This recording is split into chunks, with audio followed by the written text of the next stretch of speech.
اعوذ باللہ من الشیطان الرجیم بسم اللہ الرحمن الرحیم رب اشرح لی صدری ویسر لی امری واحلل عقدۃ من لسانی یفقہوا قولی رب زدنی علما۔ السلام علیکم۔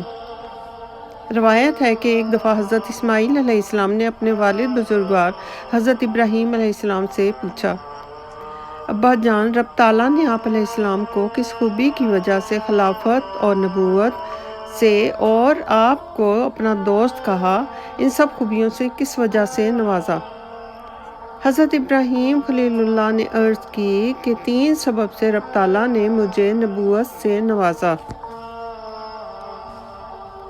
اول یہ کہ میں نے کبھی بھی روزی کا غم نہیں کیا کہ میں کل کیا کھاؤں گا، اور دوسرا بغیر مہمان کے میں نے کبھی کھانا نہیں کھایا، اور تیسرا جب بھی کوئی کام دنیا اور آخرت کا آ پڑتا تو میں پہلے آخرت کا کام کرتا اور بعد میں دنیا کا کام کرتا۔ 3 کاموں کے سبب اللہ تعالیٰ نے مجھ کو خلافت اور نبوت اور کرامت بخشی۔ کہا رب تعالیٰ نے اور اللہ تعالیٰ نے ابراہیم علیہ السلام کو اپنا دوست بنا لیا ہے۔ غرض یہ کہ ایک دفعہ انسانی روپ میں چند فرشتے حضرت ابراہیم علیہ السلام کے پاس آئے۔ دیکھنے میں وہ اجنبی اور مسافر لگتے تھے۔ حضرت ابراہیم علیہ السلام ان کو اپنے مہمان خانہ میں لے گئے، ان کی خدمت کی اور ضیافت کی، جس پر وہ بولے کہ ہم انسانی روپ میں رب تعالیٰ کے فرشتے ہیں۔ اللہ رب تعالیٰ نے ہمیں قوم لوط کی طرف بھیجا ہے، اور وہاں جانے سے پہلے ہم آپ علیہ السلام کو ایک خوشخبری دینے آئے ہیں کہ رب تعالیٰ بہت جلد آپ علیہ السلام کو ایک فرزند ارجمند نیک صالح عطا فرمائے گا، جس کا نام اسحاق ہوگا اور اس کے بیٹے کا نام یعقوب ہوگا۔ یہ خبر دینے کے بعد فرشتوں نے حضرت لوط علیہ السلام کی طرف جانے کا ارادہ کیا۔ حضرت ابراہیم علیہ السلام چونکہ حضرت لوط علیہ السلام کی قوم کے لوگوں کی بے رہروی اور بدکاریوں سے خوب واقف تھے، فرشتوں سے وہاں جانے کا مقصد پوچھنے لگے۔ فرشتوں نے پوچھنے پر بتایا کہ رب تعالیٰ نے ہمیں قوم سدوم پر عذاب لانے کے لیے بھیجا ہے۔ اب کیا تھا؟ حضرت ابراہیم علیہ السلام جو بے حد رحم دل انسان تھے، آپ علیہ السلام کو معلوم تھا کہ وہاں کے لوگ گناہ کبیرہ میں مبتلا ہیں، اور خود حضرت ابراہیم علیہ السلام بھی وہاں کئی دفعہ تبلیغ کے لیے جا چکے تھے۔ ہلاکت اور عذاب کا ذکر سن کر حضرت ابراہیم علیہ السلام بے حد فکر مند ہوئے اور پریشان ہو کر فرشتوں کے پیچھے پیچھے چلنے لگے۔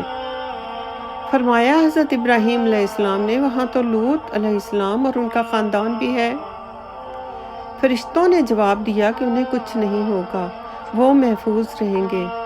جب حضرت لوط علیہ السلام کے محفوظ رہنے پر تسلی ہوئی تو پھر اس قوم کے لوگوں کی فکر ہوئی حضرت ابراہیم علیہ السلام کو۔ آپ چاہتے تھے کہ اس قوم پر عذاب نہ آئے۔ آپ علیہ السلام نے عرض کی، اگر وہاں 30 لوگ مومن ہوئے تو عذاب آئے گا؟ فرشتے بولے کہ اگر وہاں 30 لوگ بھی مومن ہوئے تو عذاب ٹل جائے گا۔ حضرت ابراہیم علیہ السلام فرشتوں کے پیچھے چلتے رہے۔ کچھ دور رک کر پھر فرشتوں سے مخاطب ہوئے۔ فرمایا اگر وہاں 20 لوگ مومن ہوئے تو عذاب آئے گا؟ فرشتے بولے کہ اگر وہاں 20 لوگ بھی مومن ہوئے تو عذاب نہیں آئے گا۔ اور یوں حضرت ابراہیم علیہ السلام تعداد گھٹاتے رہے۔ آپ علیہ السلام چاہتے تھے کہ کسی طرح بھی اس قوم سے عذاب ٹل جائے۔ آخر میں حضرت ابراہیم علیہ السلام نے فرمایا، اگر 5 لوگ بھی مومن ہوئے تو کیا عذاب ٹل جائے گا؟ فرشتے بولے کہ اگر اس قوم میں 5 لوگ بھی مومن ہوئے تو عذاب نہیں آئے گا۔